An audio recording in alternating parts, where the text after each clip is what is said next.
আসসালামু আলাইকুম রহমতুল্লাহ। কেমন আছেন সবাই? আশা করি ভালো আছেন। আলহামদুলিল্লাহ আমিও ভালো আছি। আজকে আপনাদের সাথে একটা স্পেশাল মজাদার রেসিপি শেয়ার করব, যা আমার পরিবারের সবাই অনেক পছন্দ করে।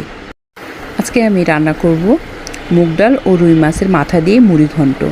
প্রথমে আমি ডালগুলোকে ভেজে নিয়ে কিছুক্ষণ ভেজে রেখেছি। তারপর ফ্রাই প্যানে তেল দিয়ে, আমি সরষের তেল দিয়ে রান্না করি, তেল দিয়ে তারপরে মাছগুলোকে ভালোভাবে ভেজে নিয়েছি। তারপরে অন্য একটা ফ্রাই প্যানে আমি ভালোভাবে মশলাগুলো কষে নিয়েছি। প্রথমে আমি পেঁয়াজগুলোকে ভেজে নিয়েছি, তারপর এই তো এক এক করে সবগুলো মশলার উপকরণ দিয়ে দিয়েছি। আদা বাটা, রসুন বাটা, মরিচের গুঁড়ো, ধনিয়ার গুঁড়ো, তারপরে দিয়েছিলাম হলুদ, লবণ, টমেটো, আর দিয়েছিলাম রাঁধুনি মাছের মশলা। তো এই রাঁধুনি মশলা আমি সব মাছের তরকারিতে খেয়ে থাকি, বড় মাছগুলোতে আর কি।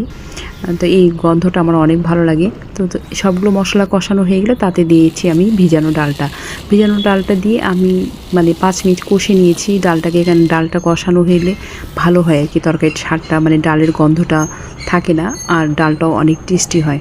তো কষানো হয়ে গেলে দিয়েছি আমি গরম পানি দিলেও আর কি রান্নার স্বাদটা দ্বিগুণ হয়ে যায়। আপনারা ইনশাল্লাহ বাসায় ট্রাই করবেন সব সময় গরম পানি, দেখবেন যে রান্নার তফাৎটা কী হয়। তো এই তো গরম পানি দিয়ে আমি আবারও 15 মিনিট রান্না করলাম ডালটাকে। তো ডালটা যখন 15 মিনিট পরে আমি ডালটা দেখুন, আমার ডালটা কি সুন্দরভাবে একদম সেদ্ধ হয়ে গেছে। ডালটাকে একদম অনেক সুন্দর একটা কালারও চলে আসছে, আর ডালটা রান্নাও একটা অনেক সুন্দর হয়ে এসছে। তো এই পর্যায়ে আমি দিয়ে দিলাম আপনার ভাজা রুই মাছের মাথাগুলো দিয়ে, আর সামান্য কয়েকটা উপর দিয়ে কাঁচামরিচ দিয়েছি। দেওয়ার পর ঢেকে দিয়েছি। দেওয়ার পর আবারও আমি 5 মিনিট রান্না করলাম।